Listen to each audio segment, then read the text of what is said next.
Ben Johnson is talking Caleb Williams. We've got interviews right now with Ben Johnson talking about what he thinks of Caleb Williams. Spoiler alert, he hasn't had a chance to watch too much of the game, but what he's seen, boy, is he impressed. Now, if you are a fan of Ben Johnson and you think that the Bears need an offensive mind in order to cultivate Caleb Williams, then most likely Ben Johnson is your favorite guy. For 3 seasons, he's been the head coach or the offensive coach for the Detroit Lions, and they've ranked in the top 5 offensively every single year. Now, is that the Jared Goff effect? Well, you can make an argument that it is. Is it the David Montgomery effect? Well, you can make an argument. None of those really stand up, though, with consistency, because Jared Goff was a cast-off from the Rams because they didn't think that he could win a Super Bowl. They didn't think that he was capable of being the player that he currently is. Ben Johnson got that out of him. Now, does that mean that Ben Johnson is a great head coach? No, it does not. Does it mean that he's a bad head coach? No, it also does not. We don't know the talent of this person. Here's what we do know. Ben Johnson, certified genius. In fact, and if you look at his college degrees, you will come to the same conclusion. He is a certified genius, but he's also a big-time football guy, right? And because that is the case, maybe, just maybe, he psychologically understands how to motivate a team.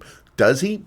I don't know. We're not going to find that out until a decision is made on Ben Johnson. Now, if you like to complain about the Chicago Bears and quote-unquote play it safe, then you're probably looking at, hey, back in 1970, hiring a defensive-minded coach is going to be the way to go. That's exactly what we're going to do because that's exactly how you make things happen. Remember Lovie Smith? You're going to say stuff like that in your brain, and then you're going to look back at all the defensive-minded coaches that we've hired over the last bunch of years, and then you're going to say, well, yeah, but just not those guys, right? Because it's not the way it works. This is an offensive league. Everything is designed around making an offense run.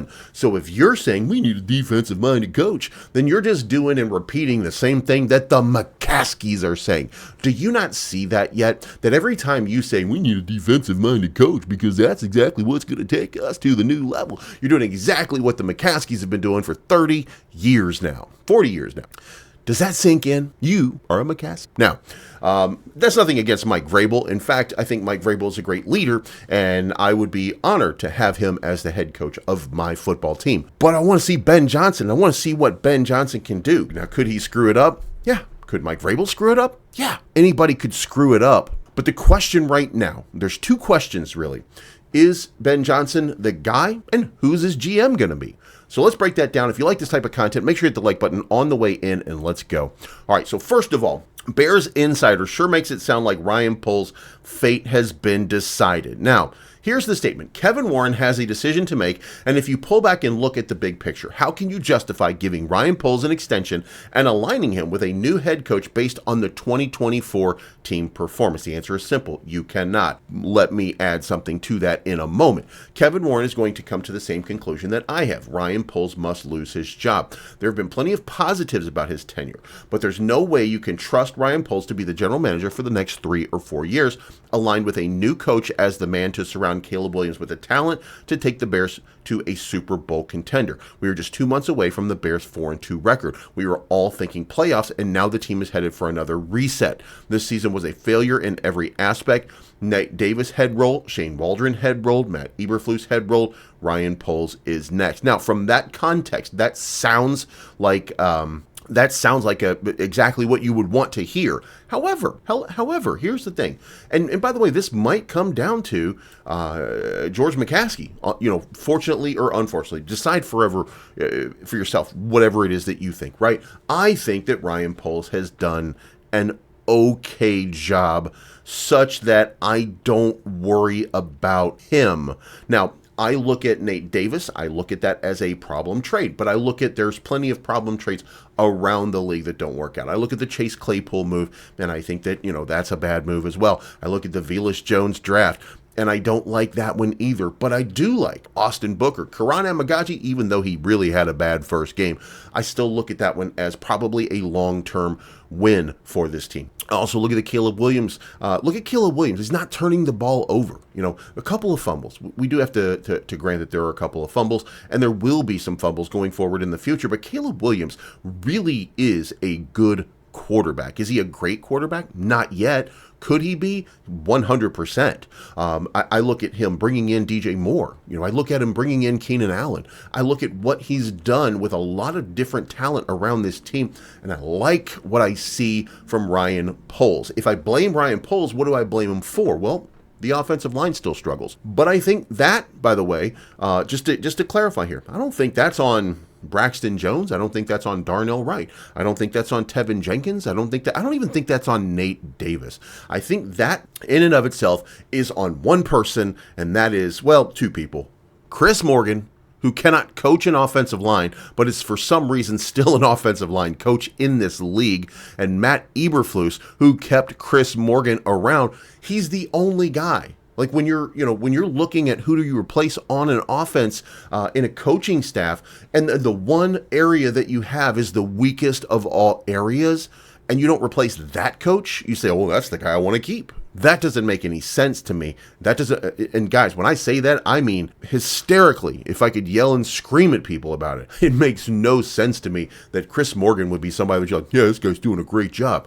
No, he's not. And I think that it's disgusting that he's still coaching, not only in the NFL, but certainly for my Chicago Bears. So, the question there, this should have been answered a long time ago. And now we'll see what happens here. But it is clear at this point that this man cannot coach this line. Now, when you've simplified the offensive scheme, just let me get this out. When you simplify this offensive scheme with Thomas Brown and you stop having the line shift and rotate and move around, then the team has looked a little bit better. Now, because you haven't had consistency with that, and because you haven't had that opportunity to kind of grow that offense, and because it becomes predictable when you just do this certain specific set, then it becomes a little more difficult. And that's what you're finding right now. You're finding it's a little bit more difficult for this team to score points right now because they're trying to win 2 games at a time instead of just winning the game that's in front of them.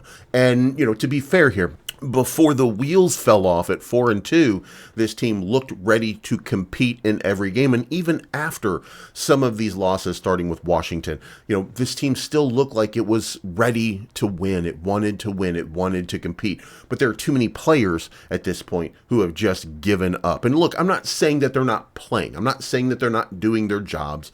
I'm just saying that they're not motivated to do it at a higher level. And that comes from your coaching. And the coaching, Thomas Brown is taking over a difficult situation in which this team has already quit on Matt Eberflus, and he's trying to get them back to show some pride through the end of the season. They're already paid. They don't need pride at this point. They're paying. They're doing it for a paycheck. So I don't think that the team is going to be served very well in the next month or so as we watch the end of this season limp to a conclusion. But I do want to say this. Going forward, I would like to see Thomas Brown stick around in some kind of capacity because it would create some sort of semblance of sameness for Caleb Williams. But at the end of it, look, if there's going to be a reset, I don't care. As long as that reset is this right here, Ben Johnson. Now, Ben Johnson has issued a statement for Caleb Williams because he was being interviewed on 97.1 The Ticket and said it's been difficult to just sit down and study every throw, but there's no question that this guy is talented. I remember standing on the sidelines last game against the Bears, and you can hear the ball whistle by you. He's got quite a fastball, has some creativity to him, can extend plays, and is accurate down the field as well. Like I said, I haven't really dove in, and I can't tell you much more beyond that, but he's been impressive from afar. I have an obligation to the people in the building to be right where my feet are, and this is a conversation that they're having about him, looking at the head coaching jobs and stuff like that.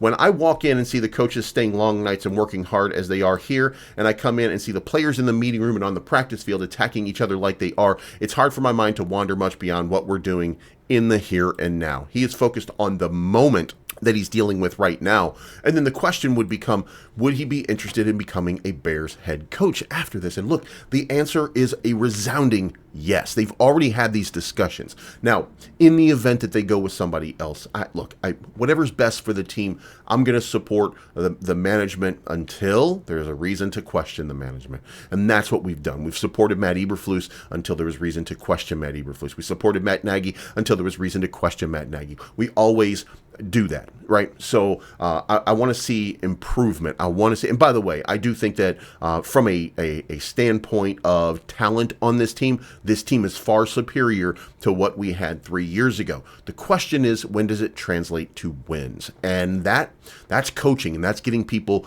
motivated and into the game. And I think Ben Johnson right now is the best candidate for that. Let me know what you think in the comments down below. Do you want to see Ben Johnson come here? Do you think that Ben Johnson wants this job? Because let me tell you, insiders are saying that Ben Johnson covets the Chicago Bears job. And if you don't covet Ben Johnson because you want a quote-unquote proven guy, okay, Mike Vrabel's 54-45. That's a little bit better than a 500 record in his NFL coaching career. So if you're looking at the mid guy at 500 and you're saying he's better than the unproven talent, maybe, but also maybe not.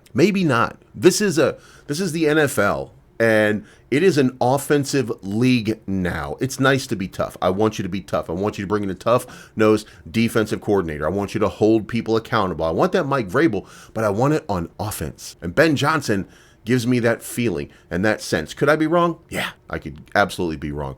Am I wrong? No, I'm not. Ben Johnson is your guy. Let me know what you think in the comments down below.